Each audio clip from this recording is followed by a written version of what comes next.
आज के वीडियो में हम बात करेंगे आपके ऊपर किसी ने कोई हमला किया या आपको किसी तरह से परेशान किया जाता है तो आपको कौन सी कार्रवाई करनी चाहिए, यानी कि आपको किस तरह से एफआईआर करवानी चाहिए और इसके अलावा आप कौन कौन सी कानूनी कार्रवाई कर सकते हो। सबसे पहले आप एक बात ध्यान में रखिए, पुलिस के द्वारा दो तरीके की एप्लीकेशन ली जाती है। एक एप्लीकेशन में एफआईआर दाखिल की जाती है और एक में रजिस्टर में एंट्री की जाती है, यानी कि पुलिस को आपने बताया है या उसके बाद जुर्म किया जाएगा तो सामने वाले को दबोच लिया जाएगा। यानी कि एक प्राइवेट एफआईआर होती है और एक पब्लिक एफआईआर होती है। पब्लिक एफआईआर पुलिस के द्वारा दाखिल की जाएगी और प्राइवेट एप्लीकेशन आप पुलिस को बताओगे। उसके बाद आपको आपके वकील के माध्यम से कोर्ट में जाकर एप्लीकेशन करनी होगी। इस तरह से आप कंप्लेन दर्ज करवा सकते हो। इससे आगे हम समझते हैं, किसी ने आपके ऊपर हमला किया यानी कि आपको मारने की कोशिश की, तो ऐसे समय में आपको कौन से कानूनन अधिकार मिलते हैं। तो आप लोग ध्यान में रखिए, पुलिस के द्वारा ऐसे समय में एफआईआर ली जाती है, यानी कि किसी के द्वारा आपके ऊपर हमला किया गया, आपको मारा गया, ऐसे समय में पुलिस के द्वारा एफआईआर की जाएगी। लेकिन इसकी जगह पर आपको कोई परेशान करता है या फिर आपकी कोई प्राइवेट कंप्लेन है, यानी कि जमीन से जुड़ी हुई कंप्लेन है, तो ऐसे समय में आपको पुलिस को कंप्लेन नहीं करनी है, आपको पुलिस को एप्लीकेशन देनी है। इसके अलावा आपको आपके वकील के माध्यम से कोर्ट में जाकर एप्लीकेशन करनी होगी। इसे प्राइवेट कंप्लेन कहा जाता है। तो इन दो तरीकों से आप कंप्लेन कर सकते हो। आप लोग ध्यान में रखें, सबसे पहले आपको किसी ना किसी तरह से नुकसान पहुंचाया जाता है, आपको धमकी दी जाती है, तो आपको पुलिस में एफआईआर करवानी चाहिए। इसके अलावा आपका कोई पर्सनल मैटर है, यानी कि कोई जमीन या कोई अलग तरीके का झगड़ा है, तो ऐसे समय में आपको पुलिस को एप्लीकेशन करनी चाहिए। इसके अलावा वकील के माध्यम से कोर्ट में एप्लीकेशन करनी चाहिए। तो दो तरीकों से आप केस दर्ज करवा सकते हो।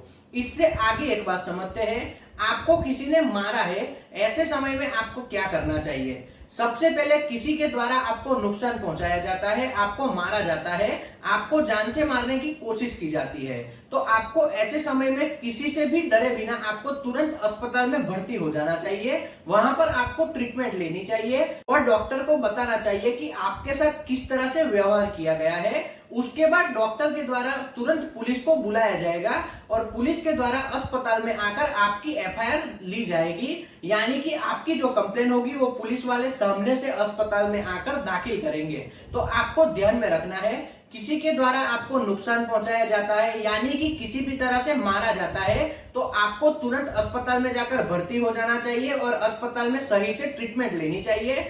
पुलिस वाले सामने से अस्पताल में आकर आपकी कंप्लेन लेंगे और कंप्लेन दर्ज की जाएगी।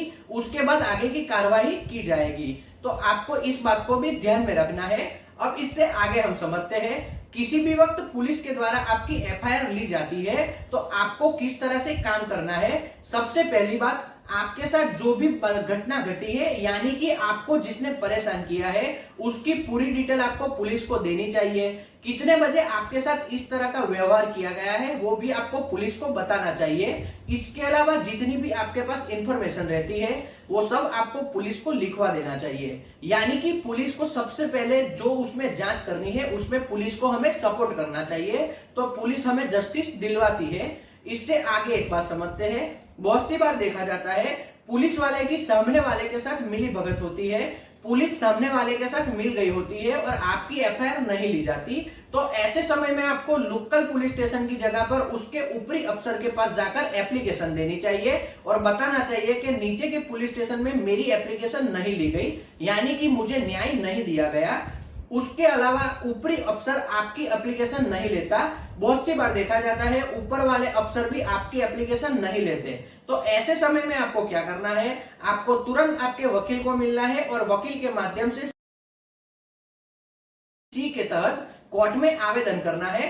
कोर्ट में जो आप एप्लीकेशन करोगे उसके आधार पर कोर्ट के द्वारा पुलिस को बताया जाएगा कि तुरंत उसके ऊपर इंक्वायरी की जाए और तुरंत आपकी एफआईआर नोंदी जाए।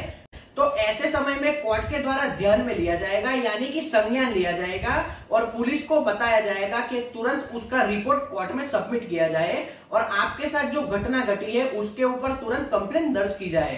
तो इस तरह से भी आप कानूनन कार्यवाही कर सकते हो, आप न्याय ले सकते हो। सबसे एक जरूरी बात आपको ध्यान में रखनी है, किसी भी वक्त बहुत से लोगों के द्वारा किया जाता है। गलत तरीके से लोगों को परेशान करने के हिसाब से एफआईआर लिखवा दी जाती है और लोगों को कानूनन फंदे में फंसा दिया जाता है। तो आपको ध्यान में रखना है, आप आगे जाकर कोर्ट में प्रूव नहीं कर पाओगे कि आपने सही में एफआईआर अच्छे से बनवाई है या नहीं। यानी कि जो जुर्म किसी ने किया ही नहीं उसको आपने फंसाने की कोशिश की है।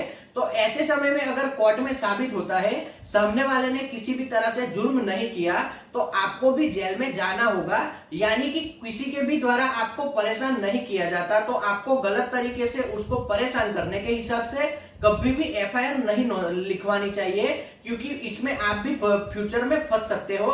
तो इस बात को आप सही से ध्यान में रखें। तो आज के वीडियो में हमने जाना कि आप दो जगह पर कंप्लेन दर्ज करवा सकते हो, यानी कि पुलिस के पास जाकर और कोर्ट में जाकर कंप्लेन दर्ज करवा सकते हो।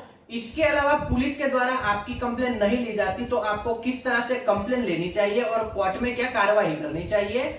इसके अलावा आपने आगे जाना, पुलिस के द्वारा आपको अगर अस्पताल में आप भर्ती होते हो तो पुलिस सामने से आकर आपकी कंप्लेन लेती है। और सबसे जरूरी बात, आपको गलत तरीके से एफआईआर कभी भी नहीं लिखवानी चाहिए, क्योंकि आप फ्यूचर में इससे फंस सकते हो। तो आज का वीडियो यहीं तक रखते हैं। अगर ये वीडियो आपको पसंद आया हो तो वीडियो को लाइक और शेयर करना और चैनल को सब्सक्राइब करना। जय हिंद।